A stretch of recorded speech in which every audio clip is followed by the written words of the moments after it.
ጤና ይስጥልኝ አዲስ ማለዳ ተከታታዮች ዕለታዊ ዜናዎቻችን ተጀምረዋል። ርዕሰ ጉዳዮችን እናስተዋውቃችሁ። አረና ፓርቲ የፌዴሬሽን ምክር ቤት ያሳለፈው ውሳኔ የግል ፍላጎት ጋር የተያያዘ ነው ሲል ኮነነ። ከመንግስት ጋር በጋራ እየሰራ የሚገኘው ኢዜማ የብልጽግና ፓርቲ በነጋዴዎች ላይ እያደረሰ ያለውን አስገዳጅ የገንዘብ ማሰባሰብ አጥብቆ ተቃወመ። አዲስ ስታንዳርድ ከመገናኛ ብዙኃን ባለስልጣን በኩል የቀረበበትን ክስ ውድቅ አደረገ። አስቀድመን ያስተዋወቅናችሁን ጨምሮ ሌሎች ዘገባዎችን ይዘናል። አብረን እንቆይ። አረና ፓርቲ የፌዴሬሽን ምክር ቤት ያሳለፈውን ውሳኔ የግል ፍላጎት ጋር የተያያዘ ነው ሲል ኮነነ። ከሰሞኑ የፌዴሬሽን ምክር ቤት በአማራና ትግራይ ክልሎች የይገባኛል ጥያቄ የሚነሳባቸው ቦታዎች ከትግራይ ክልል ውጭ ሆነው በቀጥታ ለፓርላማ ምርጫ እንዲደረግባቸው መወሰኑን ተከትሎ ውሳኔውን ለሉዓላዊነትና ዴሞክራሲ ፓርቲ ኮንኗል። የፓርቲው ሊቀመንበር አብዶም ገብረስላሴ ለአዲስ ማለዳ ውሳኔውን ለማሳለፍ የፌዴሬሽን ምክር ቤት ሳይመለከተው ምንም አይነት ስልጣን የለውም፣ እንዲሁም ውሳኔው ህገ መንግስታዊ ያልሆነ ከፕሪቶሪያው ስምምነት ጋር የሚጣረስና ከአፈ ጉባኤው የግል ፍላጎት ጋር የተያያዘ ነው ሲሉ ፓርቲያቸው ውሳኔውን እንደማይቀበለው አስታውቀዋል። ስለ ምርጫ ክልል ጉዳይ የፌዴሬሽን ምክር ቤት እንደማይመለከተው አጽንኦት እየሰጡት አምዶም ከሰላምና ጸጥታ አንጻር ጠባጫሪና ወገንተኝነትን ያሳየ ውሳኔ ነው በማለት አፈ ጉባኤው አገኘው ተሻገር የፓርቲ ውክልና እንጂ የፌዴሬሽን ምክር ቤት ስልጣንና ኃላፊነትን በአግባቡ አልተጠቀሙም፣ ይህም ጠባጫሪ ውሳኔ ነው ብለዋል ሊቀመንበሩ። ውሳኔው ካልተስተካከለ በምርጫ ሂደት ላይ ጦርነትና የጸጥታ ችግር ይቀሰቀሳል። ምክንያቱም የፌዴሬሽን ምክር ቤት የአንድን ክልል ግዛት ወደ ሌላ ክልል ማካለል፣ ወደ ፌዴራል እንዲጠቃለሉ የማድረግ ስልጣን ስለሌለው እንዲሁም ውሳኔው በክልሎች ስልጣን መሆን ስለነበረበት ይህ አለመሆኑ ግጭትና ያልተፈለገ ጦርነት ሊቀሰቅስ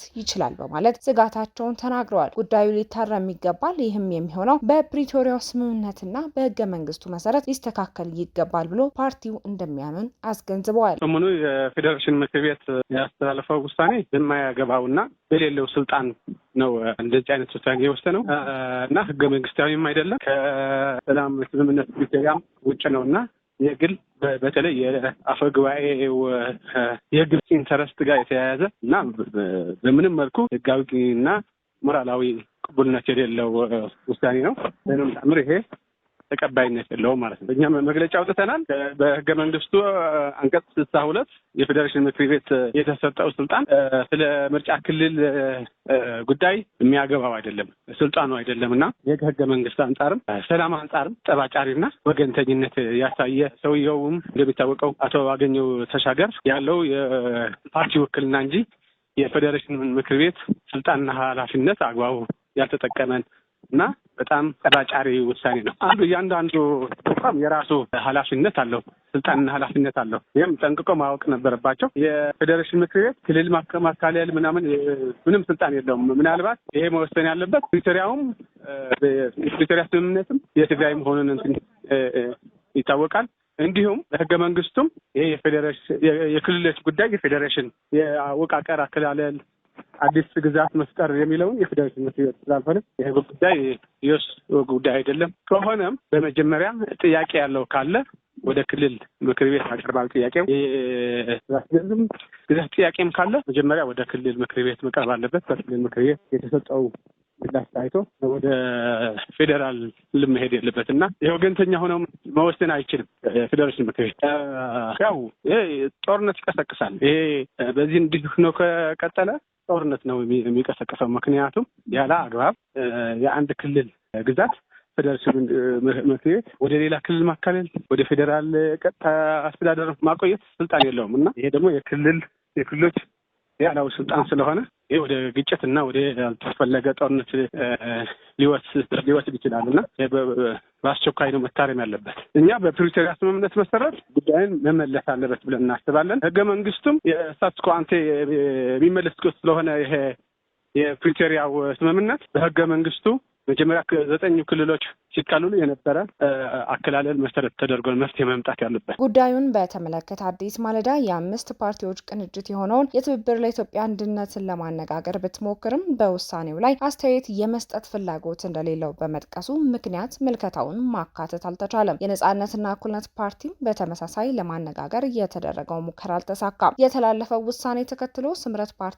ውሳኔው የሀገሪቱን ህገ መንግስታዊ ስርዓት መሰረት የሚንድ ተቋማዊ ነጻነትን የሚደፈጥጥና በደፈናው ህገ መንግስታዊ ስርዓት አልበኝነትን የሚያውጅ ነው። ስለዚህ የህግ አልባው ፖለቲካዊ ትዕይንት እስካልተስተካከለ ድረስ በምርጫው አልሳተፍም ማለቱም ይታወሳል። በተጨማሪም አብን ምርጫ ቦርድ ያስተላለፈው ውሳኔ ከፕሪቶሪያው ስምምነት መንፈስ አንጻር እንረዳዋለን፣ ነገር ግን የህዝባችን ጥያቄ የጥፋት ኃይሎችን ለማባበል ሊውል አይገባም ሲል መግለጹ አይዘነጋም።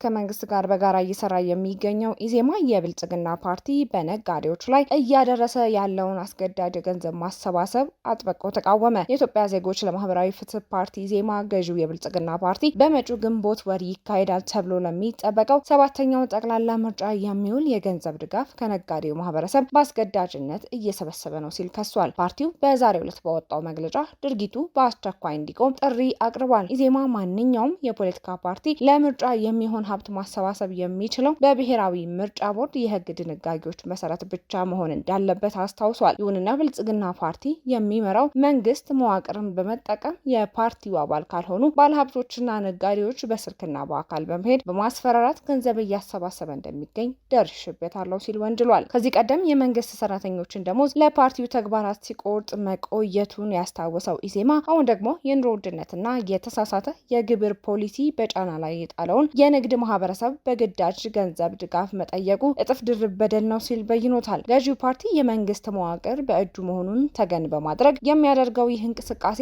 የዴሞክራሲ ግንባታ ተስፋን እንደሚያጨልምም አስጠንቅቋል። ገዢው ፓርቲ ለመድብለ ፓርቲ ስርዓት ቁርጠኝነት ካለው ሌሎች ፓርቲዎችም የሚደገፉበትን መንገድ ማመቻቸት ሲገባው እንዲህ ባለው አሳፋሪ ተግባር መሰማራቱ ተገቢ አይደለም ሲል ነቅፏል። ፓርቲው ለብሔራዊ ምርጫ ቦርድ ባስተላለፈው ጥሪ በህግ የተሰጠው ስልጣን በመጠቀም የገዢውን ፓርቲ ህገወጥ የሀብት ማሰባሰብ እንዲያስቆም ጠይቋል። ቦርዱ ይህን ጉዳይ በዝምታ ማለፍ የለበትም ሲልም አጽንኦት ሰጥቷል። በጋራ ለሚሰራው መንግስት ደግሞ የህዝብንና የሀገርን ሀብት ለፓርቲ ዓላማ መዋልን እንዲያቆምና የዴሞክራሲ ስርዓቱን ከማቀጨጭ እንዲቆጠብ አሳስበዋል።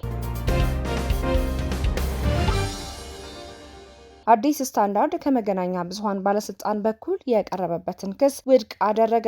የኢትዮጵያ መገናኛ ብዙሃን ባለስልጣን የአዲስ ስታንዳርድ የበይነ መረብ መገናኛ ብዙሃን ምዝገባ ምስክር ወረቀት ከትናንት የካቲት 17 ቀን 2018 ዓ.ም ጀምሮ መሰረዙን ተከትሎ ነው ጣቢያው ክሶቹን ውድቅ ያደረገው። አዲስ ስታንዳርድ ስረዛውን ተከትሎ ባሰራጨው ዘገባ ባወጣው አዲስ ስታንዳርድ የበይነ መረብ መገናኛ ብዙሃን የሚዲያ ስነ ምግባርን፣ የኢትዮጵያ ህጎችንና የሀገርንና የህዝብን ብሔራዊ ጥቅም አደጋ ላይ የሚጥሉ ዘገባዎችን በተደጋጋሚ በማሰራጨት ላይ ይገኛል የሚል ክስ ከባለስልጣኑ እንደቀረበበት አስታውቋል። ባለስልጣኑ ይህንኑ ድርጊት በመመርመር አዲስ ስታንዳርድ የበይነ መረብ መገናኛ ብዙሃን እንዲታረምና ከአጥፊ አካሄዱ እንዲቆጠብ በተደጋጋሚ ምክር ሲሰጥ ቢቆይም ለመታረም ፈቃደኛ ሳይሆን ቀርቷል ሲል በመግለጫው መመላከቱንም ጠቁሟል። የኢትዮጵያ መገናኛ ብዙሃን ባለስልጣን ያሳለፈውን ውሳኔ በተመለከተ የአዲስ ስታንዳርድ ዋና አዘጋጅ ዮናስ ከድር ባለስልጣኑ ያቀረበውን ክስ ውድቅ አድርገውታል። ዋና አዘጋጁ ተቋሙ እስካሁን ድረስ ምንም አይነት መደበኛ የህግ ጥሰት እንደፈጸመ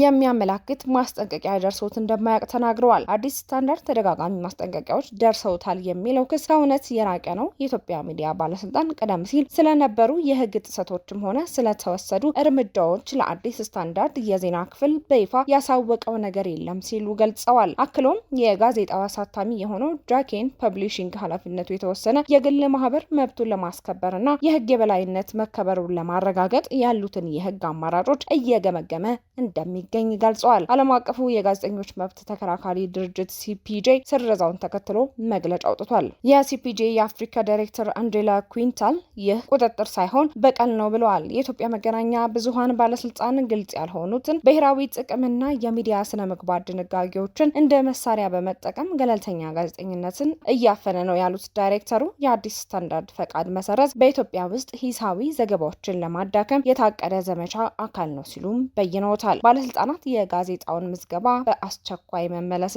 በፕሬስ ላይ እየደረሱ ያሉትን እየተባባሰ የመጣውን ጥቃት ማቆም አለባቸው ሲሉም ጥሪ አስተላልፈዋል። ዕለታዊ ዜናችን በዚሁ ተጠናቀቀ። አዲስ ማለዳን ሰብስክራይብ፣ ላይክ እና ሼር ማድረግዎን አይዘንጉ።